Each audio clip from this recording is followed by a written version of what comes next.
Hey guys, so one of my friends just posted on Facebook, how do you know God is real?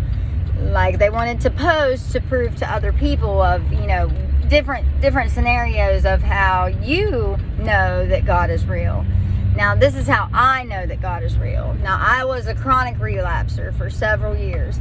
I just couldn't get it right. I could not get it right. I kept trying. I didn't want to be where I was, but I just kept trying and I kept just messing up. I just couldn't get it right. And, when I did get clean, it was Easter Day. I spent the entire day with my kids. I had so much fun. I was high, but I had fun. And I wanted that every day for the rest of my life without having to be high. That's what I wanted. I came home, I had a little bit of dope left, and I had every intention of going and doing it and saying, I need to get some more dope. I had no idea when I did my last shot that it was going to be my last shot. No idea.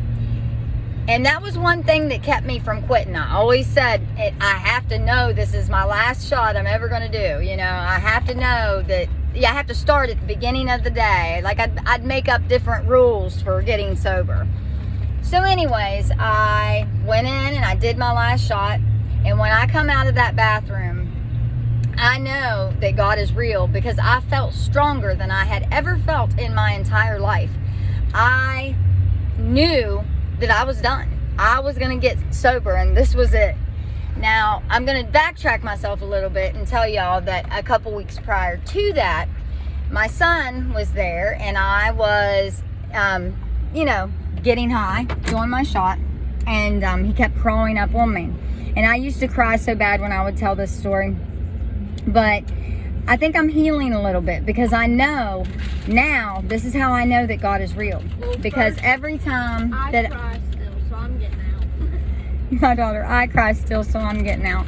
Will you take him his food, honey? Yeah. Here we go. And his slushie. Yeah. So, Don't tell it until I get out. okay, I can't tell it until she gets out. Hold I on. don't want to cry. She cries. It is a very tearjerker story here. It's not a story, it's a testimony is what it is. Okay, you're good. I'll be in just 1 second. Love you. Love you. So, a couple weeks prior to that, I was getting high. My son was there with me, and he kept climbing up onto my legs. And I was getting mad at him. I would run over to the recliner, and I would jump up on the recliner, and I would try to do my shot real quick. And he would come back over, because he was walking at this point. He would run back over to me. He would climb up on there. He thought it was a game. He'd climb up on the recliner and try to climb up me. So then I'd run to the bed, and I'd try to do it real quick. And then he'd go to the bed, and he was trying to climb up on me. And then I got angry, and I said, just stop. Just let me get my shot. I can remember, screaming it at him. And he's just a baby, he was just a baby. And so then I run into the bathroom. My hair's a mess. I run into the bathroom and I just slam the door. And I'm waiting and he starts crying.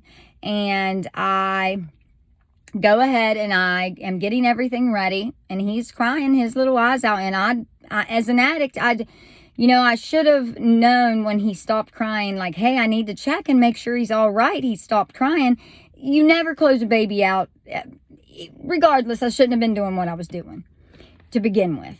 So when he stopped crying about 15 minutes later, it never even crossed my mind to check on him and make sure he didn't choke, that he was okay.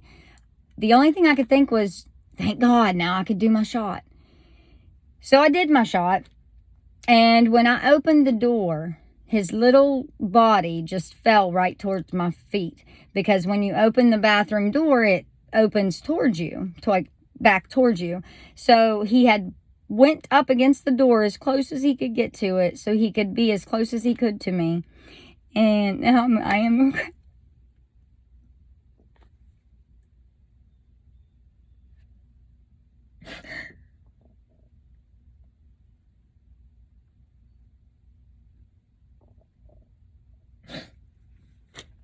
Okay.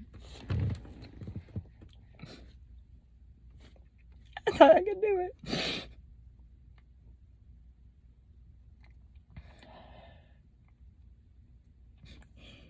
And he fell towards my feet and landed onto my feet. And I couldn't stop. I couldn't stop remembering this happening. If I was in the bathroom doing laundry, if I was shitting or pissing or doing my makeup or whatever I was doing, showering,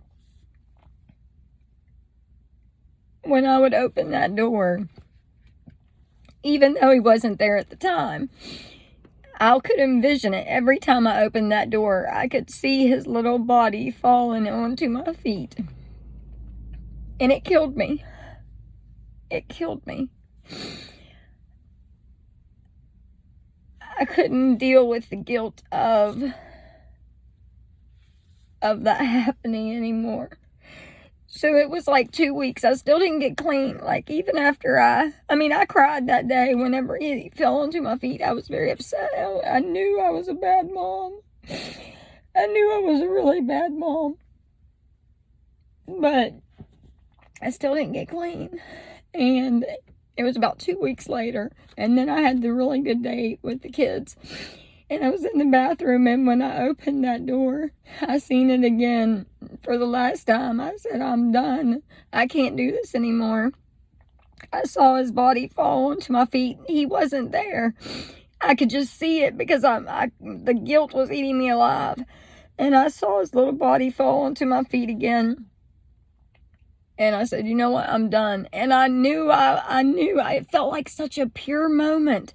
Like, I don't know how to explain it. It was like a white, pure moment. Like, it wasn't white, but I felt so strong.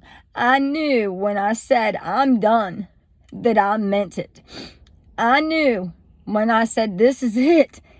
I'm not getting high ever again. I knew that I was never going to get high again. That was it. So that's how I know God is real.